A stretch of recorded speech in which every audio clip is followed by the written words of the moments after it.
सभी को पता है सीटेट की परीक्षा 15 दिसंबर 2024 को होगी। पेपर 2 सोशल साइंस सामाजिक विज्ञान के लिए ऐसी वीडियो लेकर आया हूं जिसमें कंप्लीट हिस्ट्री एनसीईआरटी को मात्र एक वीडियो में ख़त्म किया गया है। क्लास 6, 7, 8 तीनों क्लास की एनसीईआरटी हिस्ट्री से जितने भी क्वेश्चन सीटेट की परीक्षा में इम्पोर्टेंट पूछे गए हैं, टॉप 50 क्वेश्चन यहाँ पर आपको कराने वाला हूँ। इसलिए आज की यह वीडियो आप लोगों के लिए महत्वपूर्ण रहेगी। चलिए यहाँ पर पहला क्वेश्चन आ चुका है। कहता है कि गेहूं एवं जौ जैसी फसल उगाने के लिए सर्वप्रथम साक्ष्य निम्नलिखित में से किस स्थान से मिले? सही विकल्प का चुनाव करें। यहाँ पर आपको सही उत्तर बताना है। सही उत्तर यहाँ पर 4 विकल्प होगा। सुलेमान और किरथर की जो पहाड़ियाँ हैं वहाँ पर सबसे पहले महिलाओं और पुरुषों ने गेहूं और जौ जैसी फसल को सबसे पहले उपजाया था। कब उपजाया था? 8000 साल पहले। कब? 8000 वर्ष पहले पुरुष तथा महिलाओं ने दोनों ने मिलकर के गेहूं एवं जौ जैसी फसल को कहां पर उपजाया था? सुलेमान और किरथर की पहाड़ियों में उपजाया था। वर्तमान में सुलेमान और किरथर की पहाड़ियां पाकिस्तान में पड़ती हैं। कहां पर? ये पाकिस्तान में पड़ती हैं। चलिए यहाँ पर आपको सारी महत्वपूर्ण जानकारियां बता देता हूं जो आपके एग्जाम के लिए महत्वपूर्ण रहेंगी।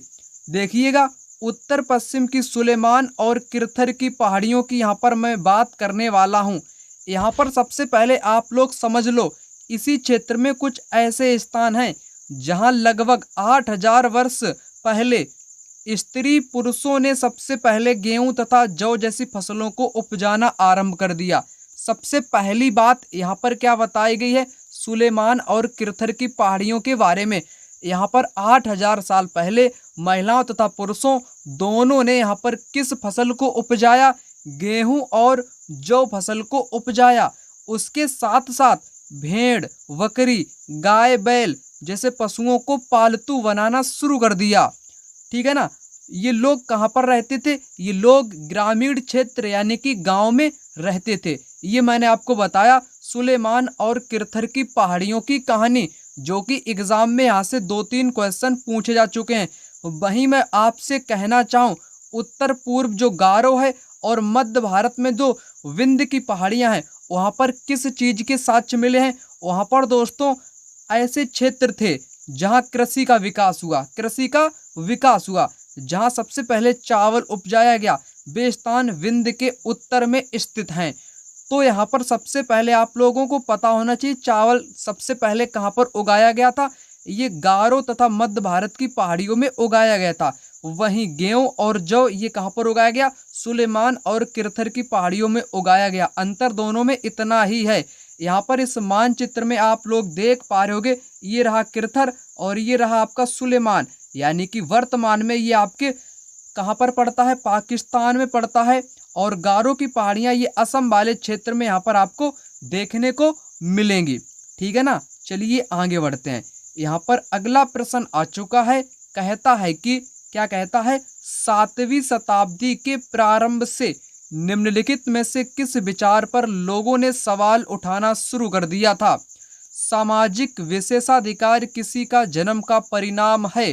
केवल मानव जाति जीवन के अनंत चक्रों से गुजरते हैं। सभी व्यक्ति जन्म के समय समान होते हैं। व्यक्तिगत प्रयासों से पुनर्जन्म के चक्र से छुटकारा पाया जा सकता है। यहाँ पर आपको करेक्ट आंसर बताना है। यहाँ पर करेक्ट आंसर पहला वाला विकल्प हो जाएगा। सामाजिक विशेषाधिकार किसी का जन्म का परिणाम है। यही सवाल था। यही क्या था? यही एक प्रकार का क्वेश्चन था।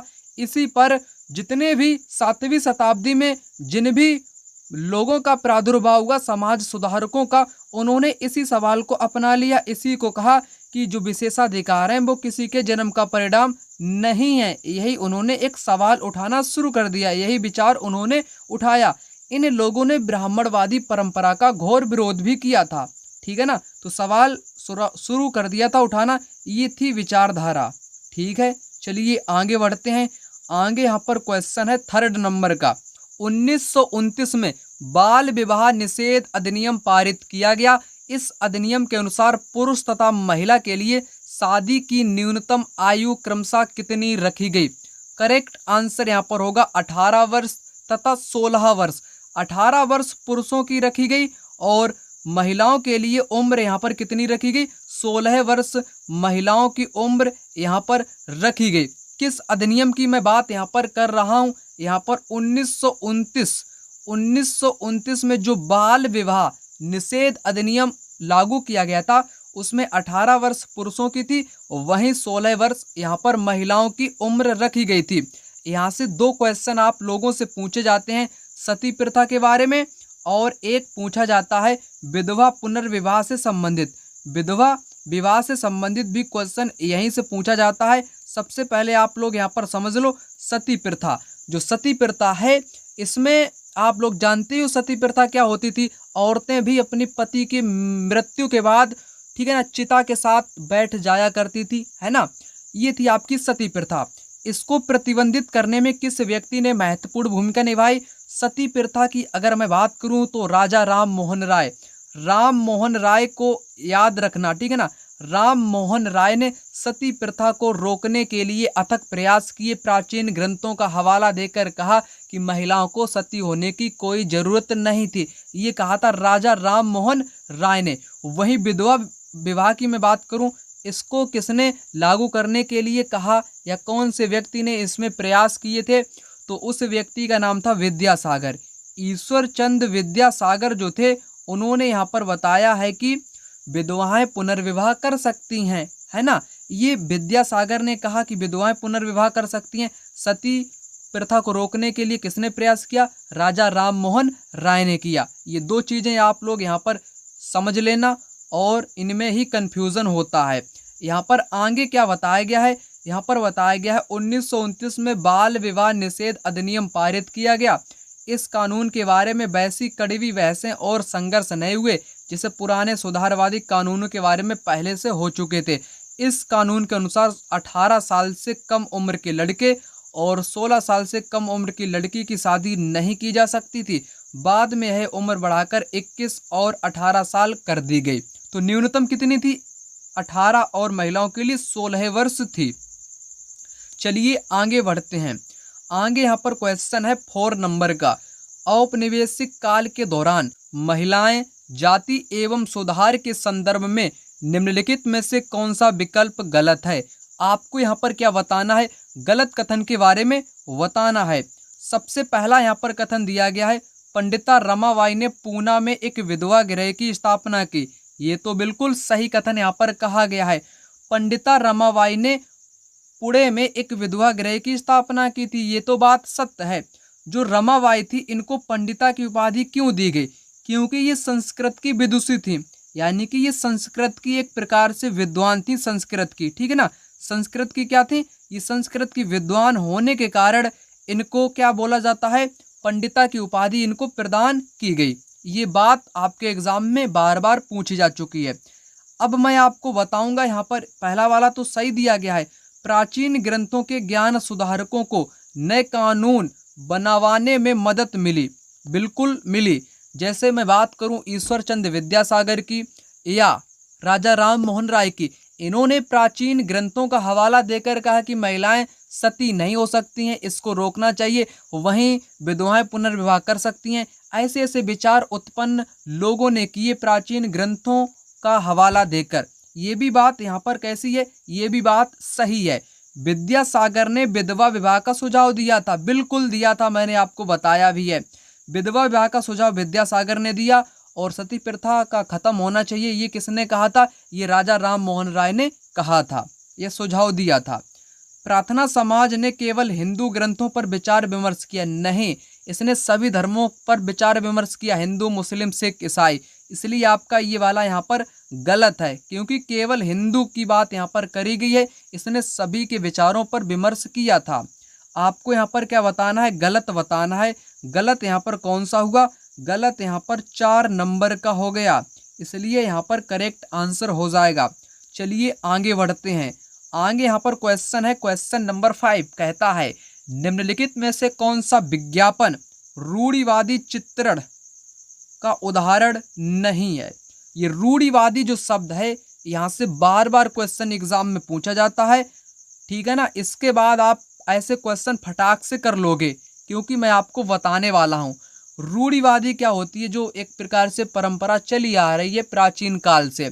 ज़्यादातर महिलाओं के बारे में ही रूढ़िबद्ध धारणाएं देखने को मिलती हैं। यहाँ पर आपको नहीं वाला बताना है। 3 यहाँ पर आपके उदाहरण जो दिए गए हैं, 3 जो उदाहरण होंगे वो रूढ़िबद्ध धारणा के बारे में बताएंगे, एक नहीं बताएगा, वही आपको यहाँ पर बता देना है। स्पोर्ट्स जूते के विज्ञापन में एक लड़की फुटबॉल खेलती हुई, चाय के विज्ञापन में एक माँ का सुबह चाय बनाना, ठीक है ना। ये तो रूढ़िबद्ध धारणा की बात कही गई है। चाय के विज्ञापन में एक महिला के द्वारा चाय बनाना, ठीक है ना। लिपस्टिक के विज्ञापन में एक महिला का मेकअप करना, क्योंकि लिपस्टिक के विज्ञापन में महिला ही मेकअप करेगी, ना कि पुरुष मेकअप करेगा। ये भी एक रूढ़िबद्ध धारणा है। गाड़ी के विज्ञापन में एक महिला को पति द्वारा ऑफिस दफ्तर छोड़ा जाना, ये भी करेक्ट है, क्योंकि यहाँ पर महिला की रूढ़िबद्ध स्थिति दिखाई गई है, क्योंकि उसका पति उसको ऑफिस छोड़ता है। तो यहाँ पर नहीं वाला बताना है, इसलिए पहला वाला यहाँ पर करेक्ट आंसर होगा। कैसे होगा, सबसे पहले आप लोग समझ लो। स्पोर्ट्स जूते के विज्ञापन में एक लड़की फुटबॉल खेलती हुई, ठीक है ना, ये एक रूढ़िवादी चित्रण का उदाहरण नहीं दिखाई पड़ता है, क्योंकि यहाँ पर लड़की को फुटबॉल खेलते हुए दिखाया गया है, ठीक है ना। क्योंकि ये रूढ़िबद्ध धारणा के विपरीत है, विरोधी है, क्योंकि लड़कियां फुटबॉल नहीं खेल सकती हैं। ये क्या है, ये एक प्रकार से रूढ़िबद्ध धारणा है ना। ये एक प्रकार से रूढ़िबद्ध धारणा कही जाती है कि महिलाएं वाहन चलाने में समर्थ नहीं होती हैं, महिलाएं खाना बनाने वाली होती हैं, महिलाएं पालन पोषण करने वाली होती हैं, महिलाएं मधुर होती हैं, है ना। ये सारी की सारी क्या है, ये सारी की सारी रूढ़िबद्ध धारणाएं हैं महिलाओं के प्रति। नहीं वाला बताना था, इसलिए आपका पहला वाला यहाँ पर करेक्ट आंसर होगा, जो कि महिला के बारे में रूढ़िबद्ध धारणा नहीं बताई गई है। चलिए आगे बात करते हैं। आगे यहाँ पर है क्वेश्चन नंबर 6। जनजातीय लोगों के इतिहास के पुनर्निर्माण में निम्न में से कौन से कथन गलत हैं। गलत वाला आपको यहाँ पर बताना है। वो भी जनजातीय लोगों के इतिहास को पुनर्निर्माण करने में समकालीन इतिहासकार और मुसाफिरों ने जनजातियों के बारे में बहुत कम जानकारी दी। बिल्कुल सही यहाँ पर कहा गया है। जो इतिहासकार हैं और जो यात्राएं लोग किया करते थे, मुसाफिर जिनको बोलते हैं, उन्होंने जनजातियों के बारे में बहुत कम लिखा है, यानी कि बहुत कम जानकारी दी है। ये तो बात करेक्ट कह दी गई है, परंतु आपको गलत वाली यहाँ पर बतानी है। अधिकांश जनजातीय समूहों ने लिखित दस्तावेज रखा। क्या अधिकांश जनजातियों ने लिखित दस्तावेज रखे? नहीं रखे, क्योंकि इनके पास कागज पेन उस वक्त के दौरान नहीं थे, जिससे कि वो अपना इतिहास लिख सकें। इन्होंने मौखिक परंपराओं का इस्तेमाल किया था। जनजातीय लोगों ने समृद्ध रीति रिवाजों और मौखिक परंपराओं का संरक्षण किया। ये बात सही है, क्योंकि ये लोग अपनी पीढ़ी दर पीढ़ी को बातें बताया करते थे, है ना। इस प्रकार इनका इतिहास लिखा गया है। जनजातीय समाज अपनी विविध किस्म की जरूरतों के लिए एक दूसरे पर निर्भर रहता था, बिल्कुल रहता था। आपको नहीं वाला गलत वाला बताना है, तो गलत आपका यहाँ पर सेकेंड वाला हुआ, इसलिए करेक्ट आंसर यहाँ पर सेकेंड विकल्प इस क्वेश्चन का राइट आंसर हो जाएगा। अधिकांश जनजातीय समूह ने लिखित दस्तावेज रखा है। चलिए बात करेंगे अगले प्रश्न की, यानी कि 7 नंबर के क्वेश्चन की। पेरिया पूर्णम एक तमिल कृति हमें किसके बारे में जानकारी देती है? ये किसके बारे में देती है? साधारण पुरुषों और महिलाओं के बारे में जानकारी प्रदान करती है। पेरिया पूर्णम कैसी कृति है? एक तमिल कृति है। तमिल की रचनाओं को किस नाम से जानते हैं? तमिल की रचनाओं को संगम साहित्य के नाम से जानते हैं, है ना। किसके नाम से? संगम साहित्य भी इन्हीं रचनाओं को बोलते हैं। जितनी भी दक्षिण भारत में रचनाएं की जाती हैं, उनको संगम साहित्य के अंतर्गत रखा जाता है। ठीक है, चलिए आगे बात करते हैं। यहाँ पर आ चुका है क्वेश्चन नंबर 8। निम्नलिखित में से वस्तु विनिमय पद्धति की सही विशेषता कौन सी है? वस्तु विनिमय, करेक्ट आंसर क्या होना चाहिए? सबसे पहले आपको यहाँ पर समझा देता हूँ वस्तु विनिमय आखिर होता क्या है। सबसे पहले आप लोग समझ लो वस्तु विनिमय पद्धति के बारे में।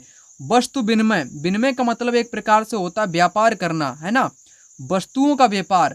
वस्तुओं की अदला बदली वाला ही व्यापार क्या कहलाता है? वस्तु विनिमय पद्धति कहलाती है।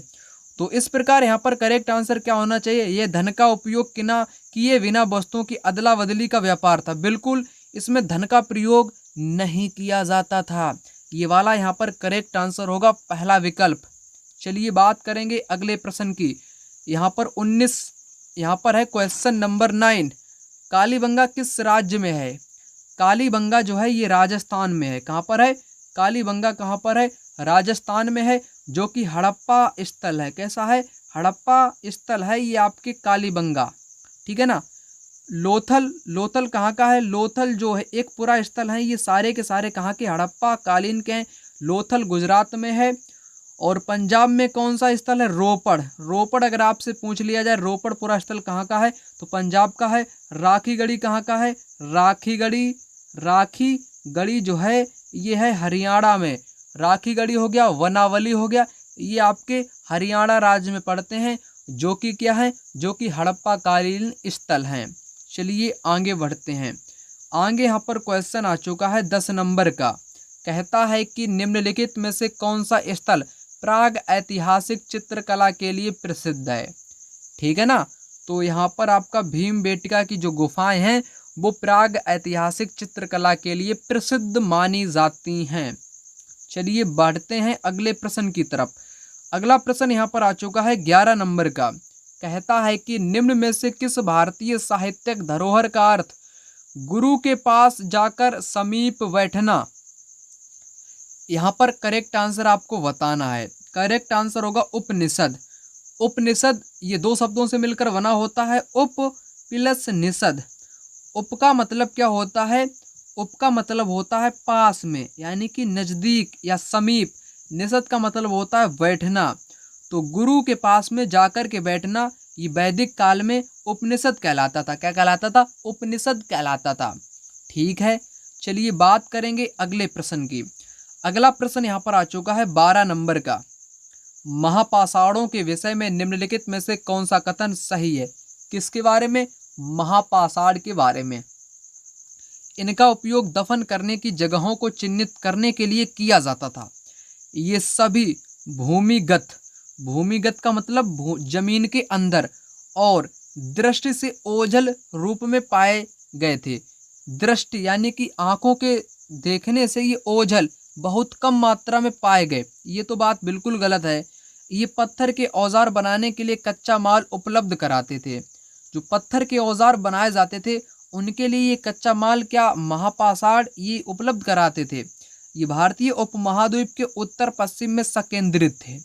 यहाँ पर करेक्ट जो आंसर होगा महापाषाण की अगर मैं बात करूँ NCERT पुस्तक के अकॉर्डिंग, तो पुस्तक में आपके बताया गया है जितने भी महापाषाण थे, है ना, वो एक प्रकार से दफन करने के लिए प्रयोग में लाए जाते थे।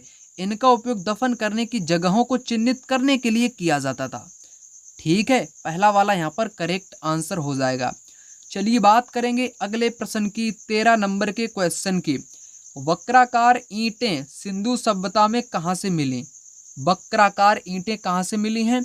ये मिली हैं कहाँ से? चनहूदड़ों से। कहाँ से? चनहूदड़ों से वक्राकार ईंटें से कौन सी अवधि काल सबसे लंबी थी? सबसे लंबी जो थी वो कौन सी थी? वो थी पुरापाषाण काल। ठीक है ना। इसी काल में 99% मानव इतिहास की घटनाएं घटित होती हैं। जो घटनाएं मानव की घटित हुई हैं वो पुरापाषाण काल में ही 99% घटनाएं घटित हुई हैं। पहला वाला करेक्ट आंसर यहाँ पर हो जाएगा। चलिए आगे बढ़ते हैं। आगे यहाँ पर है क्वेश्चन नंबर 15।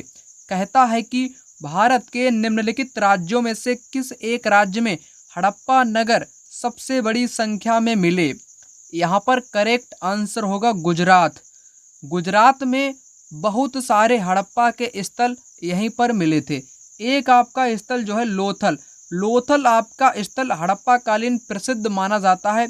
ये व्यापार का मार्ग भी बताया जाता है, यानी कि समुद्र का व्यापार किस स्थान पर पड़ता है, तो ये लोथल को व्यापार का मार्ग भी बोलते हैं। ठीक है, चलिए बात करेंगे अगले प्रश्न की। यहाँ पर 16 नंबर का क्वेश्चन। हड़प्पा सभ्यता का पतन कैसे हुआ?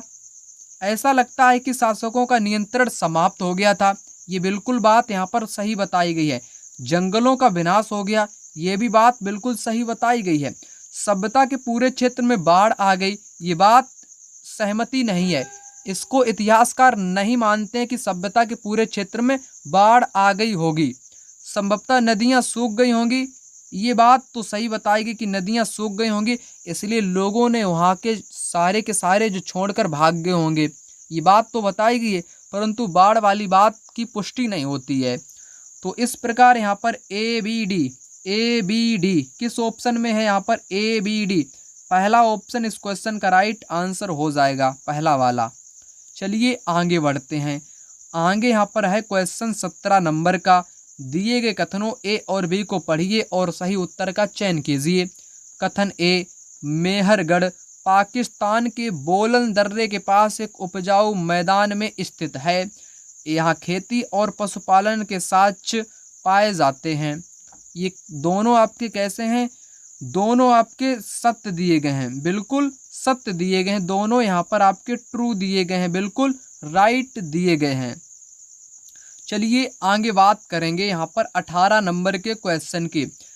हम यह आज कैसे जानते हैं कि पुरापाषाण युग में भारत में शुतुरमुर्ग होते थे? महाराष्ट्र के पटनेपुरा स्थल से शुतुरमुर्ग के अंडों के अवशेष मिले हैं। शुतुरमुर्गों पर मौखिक स्मृतियां हमारे पास दिल्ली के राष्ट्रीय संग्रहालय में अभिलेखित हैं। विदेशी यात्रियों के वृत्तांतों में वर्णन है। उस समय की कृतियों में इन पक्षियों का विविध लेख हमें मिलता है। यहाँ पर करेक्ट आंसर होगा पहला वाला विकल्प।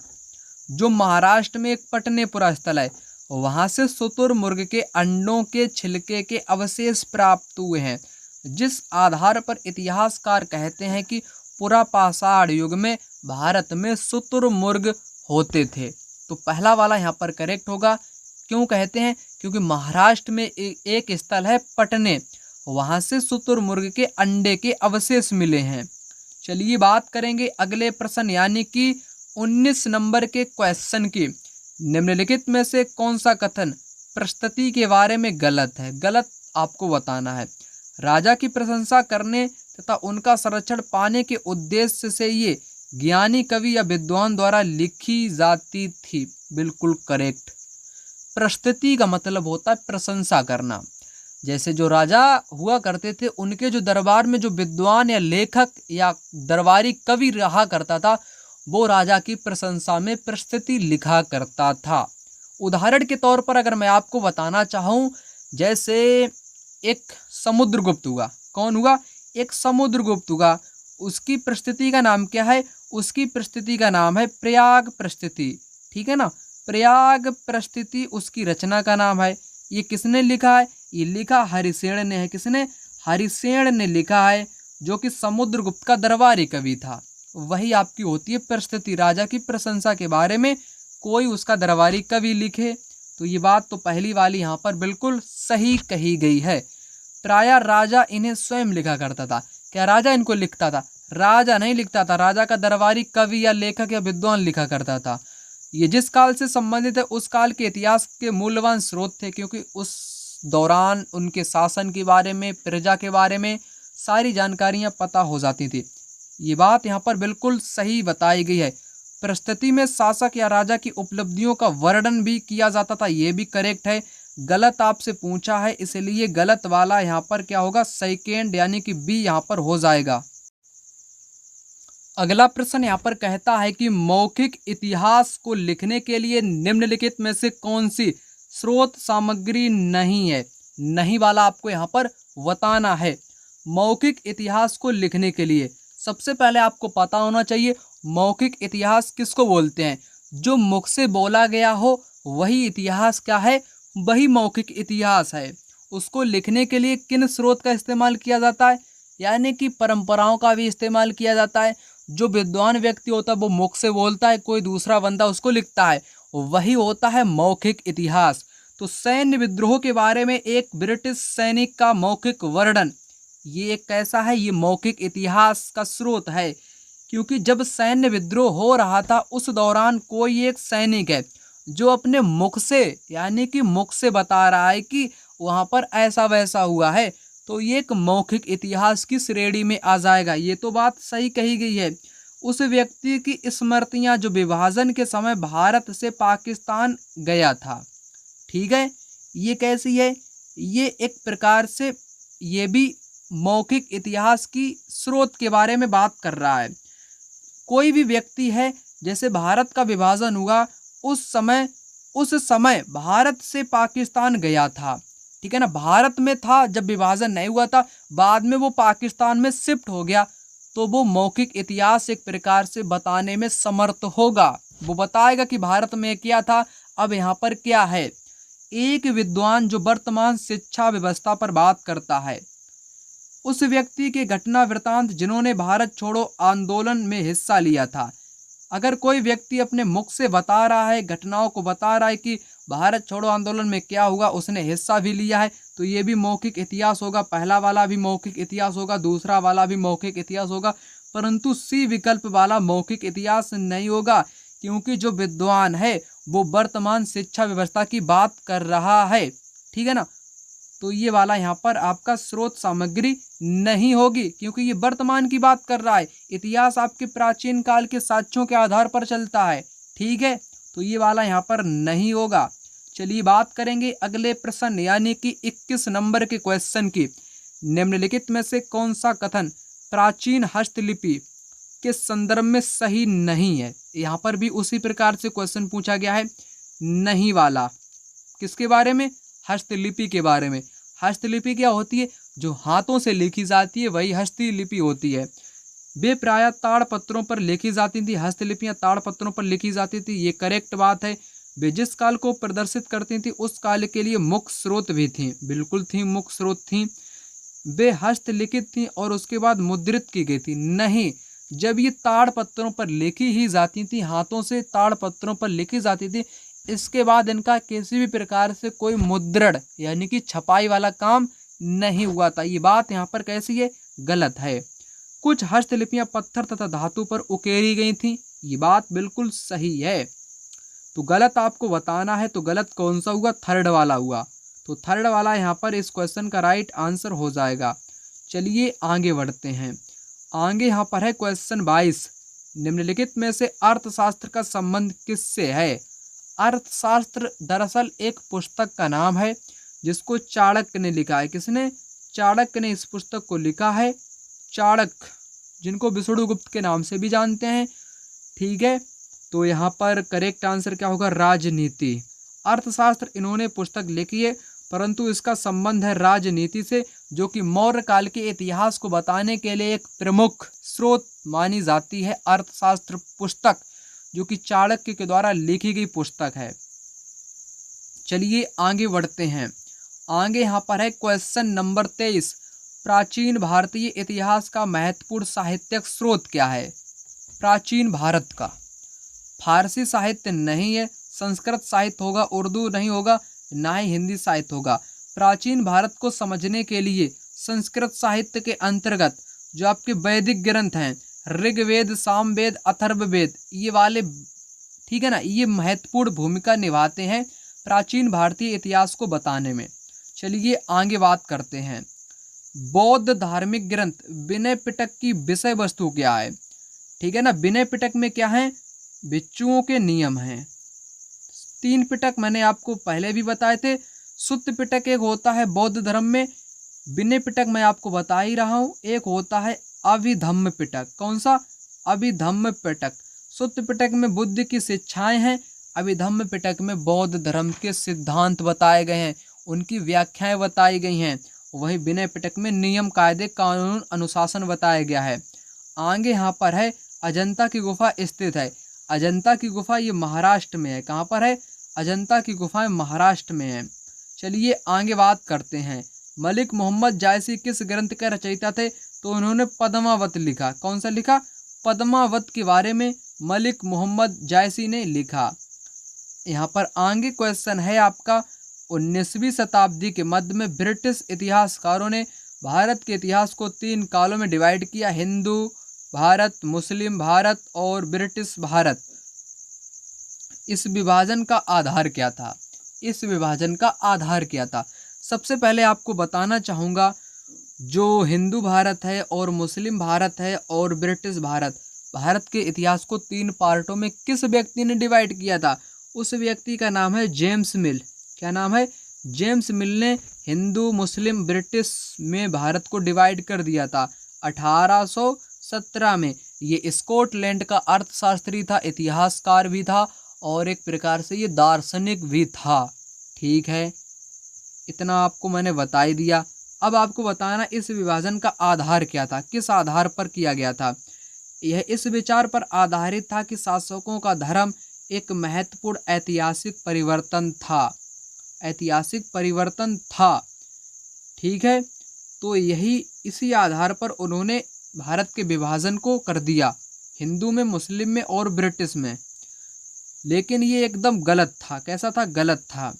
आगे यहाँ पर क्वेश्चन है, इंडिका का लेखक कौन है? इंडिका का लेखक है मेगस्थनीज। अलबरूनी की पुस्तक आपके एग्जाम में पूछा जा चुका है, तो किताब उल हिंद कौन सी पुस्तक है? किताब उल हिंद किसकी पुस्तक है? तो ये पुस्तक है अलबरूनी की।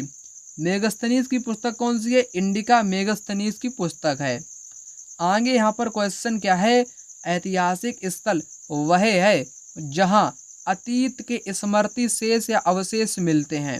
यहाँ पर पहला वाला विकल्प कैसा होगा? बिल्कुल राइट आंसर हो जाएगा। यहाँ पर क्वेश्चन नंबर 30, आदिवासी जनजातीय लोग अपना पिछला लिखित रिकॉर्ड नहीं रखते हैं। वर्तमान के इतिहासकार आदिवासी इतिहास कैसे लिखते हैं?